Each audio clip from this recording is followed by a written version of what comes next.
Les images Haddad de Montréal présentent Visite au temple de Luxor.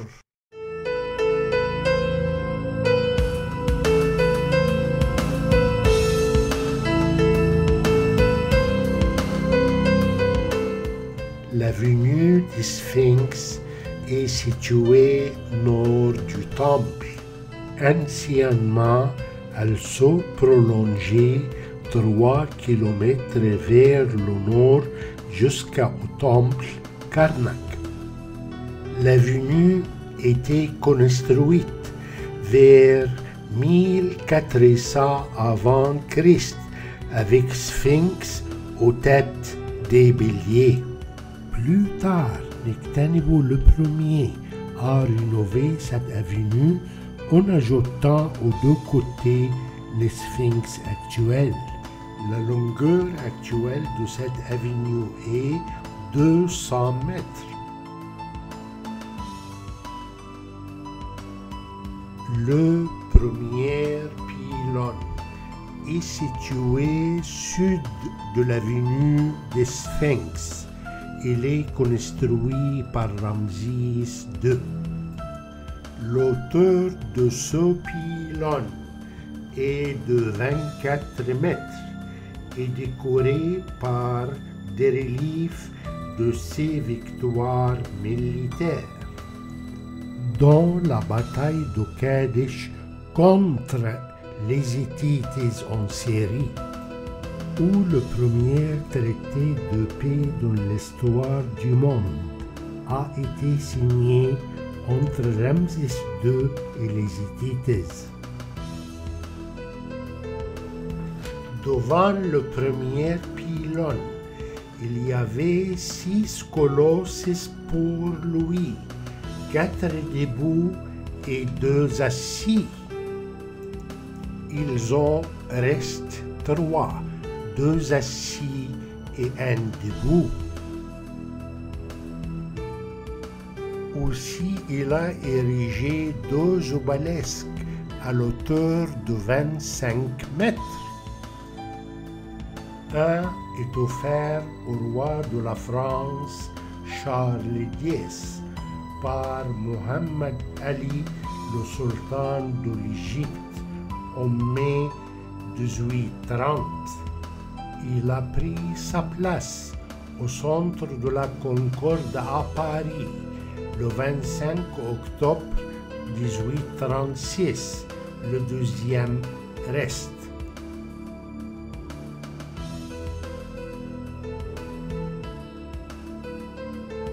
La grande cour de Ramsès II est située sud de son pylône et mesurant 57 par 51 mètres.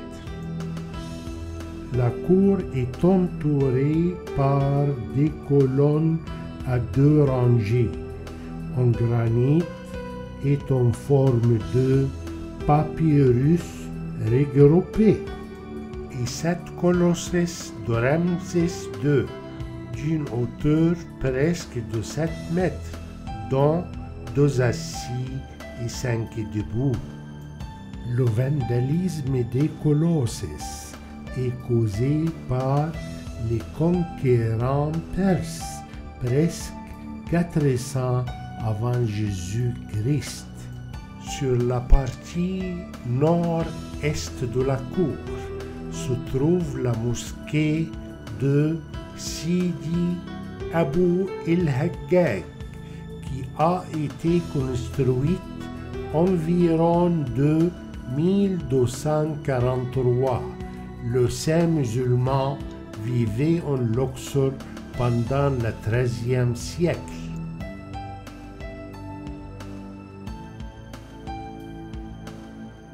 La colonnade d'Amenhotep III se compose de 7 paires de colonnes en papyrus ouvert, mesurant presque 16 mètres de haut. La colonnade est de 52 mètres longue. La décoration de cette colonnade est faite par le roi Toutankhamun et le roi Séti le Premier.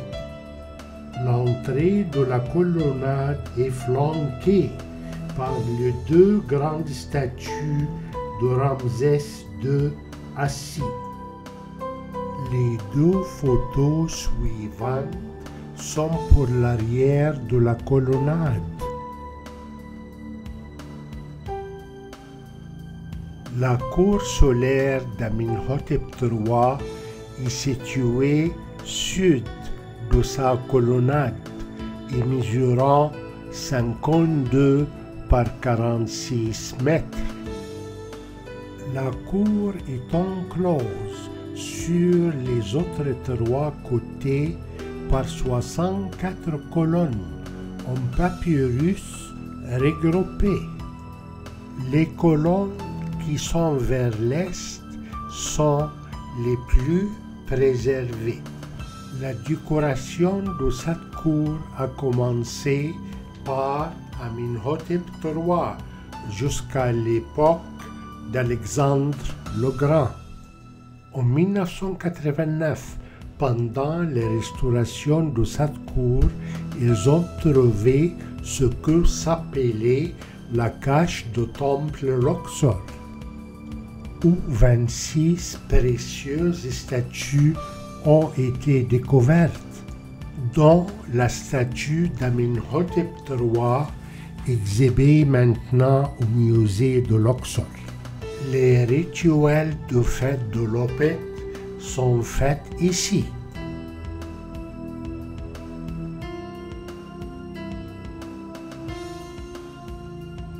La salle hypostyle ou la salle d'apparence s'appelait en hiéroglyphe Waz Ket Ka Et est située sud de la colonnade ouverte. Elle comprend 32 colonnes en papyrus regroupées, disposées en 4 rangées. Une fois, elle était couverte par un toit.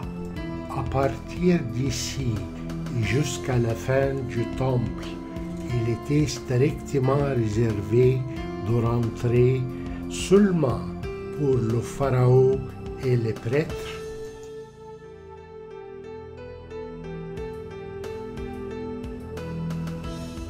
La salle des offrandes d'Amenhotep III, où il y a 4 colonnes qui soutiennent un plafond. Les reliefs montrent le roi apportant des offrandes aux divinités.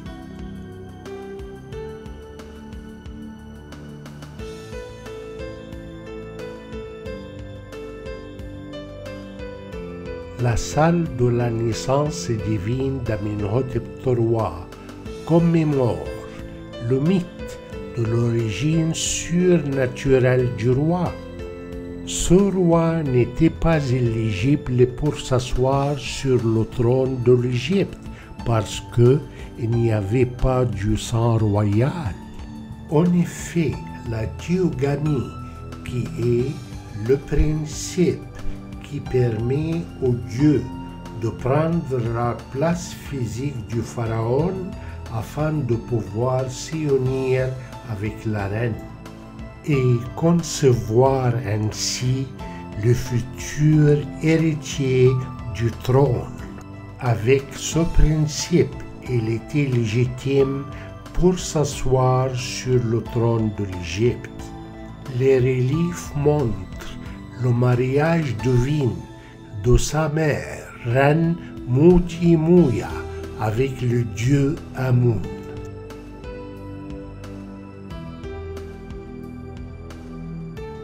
Le sanctuaire de la barque d'Alexandre le Grand est situé en arrière de la salle des offrandes. À l'origine, il était construit par Amenhotep III avec 4 colonnes. Maintenant, seulement leur base reste. Alexandre le Grand On a modifié comme on le trouve maintenant et on a dédié au dieu Amun et décoré son sanctuaire par des reliefs de lui-même, portraituré en costume égyptien traditionnel et devant les déités égyptiennes. Aussi on trouve des reliefs pour le roi Amenhotep III. Opet signifie le sanctuaire privé ou harem.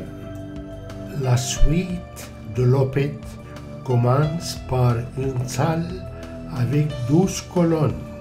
La salle révèle au sanctuaire d'Amun. Le sanctuaire est construit par Amenhotep III.